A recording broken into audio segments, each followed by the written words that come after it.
সবাই অ্যালার্ট থাকেন, সবাই অ্যালার্ট থাকেন।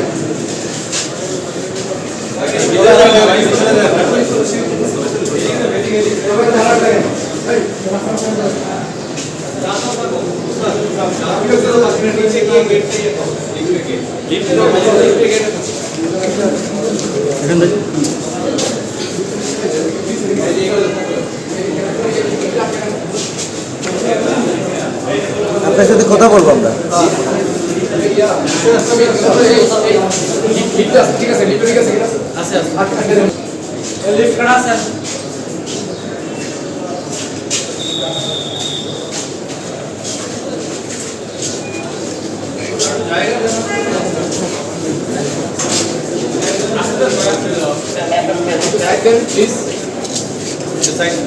প্লিজ ঠিক আছে, ঠিক আছে।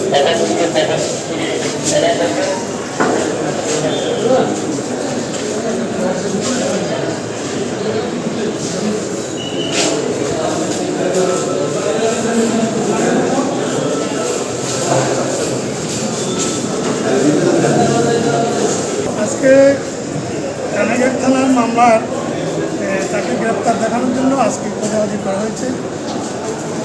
আপনারা জানেন বিগত 24 তারিখে আসামি তাহার বিরুদ্ধে রুজুকৃত বিভিন্ন থানার মামলায় গ্রেপ্তার এড়ানোর জন্য অবৈধভাবে ভারতে গমনকালে সিলেট সীমান্তে বিজিবি কর্তৃক আটক, এবং বিজিবি তাকে পুলিশের কাছে হস্তান্তর করলে পুলিশ তাকে কার্যবিধি 25 বছরের ওয়ারেন্টিযুক্ত দীর্ঘস্থায়ী দরজা প্রোটেক্টর, আধুনিক ও মজবুত দরজা। গ্রেপ্তার করে কোর্টে হাজির। পরবর্তীতে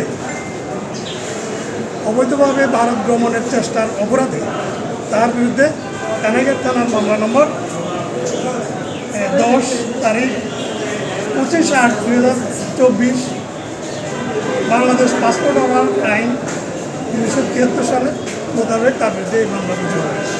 আজকে অত্র মামলায় তাকে গ্রেপ্তার দেখানোর জন্য আদালতে হাজির করা হলে বিজ্ঞ আদালত তাকে এই মামলায় গ্রেপ্তার দেখিয়েছে। তার পক্ষে সরকার নিয়োজিত আইনজীবী তাহার জামিনের প্রার্থনা করেন।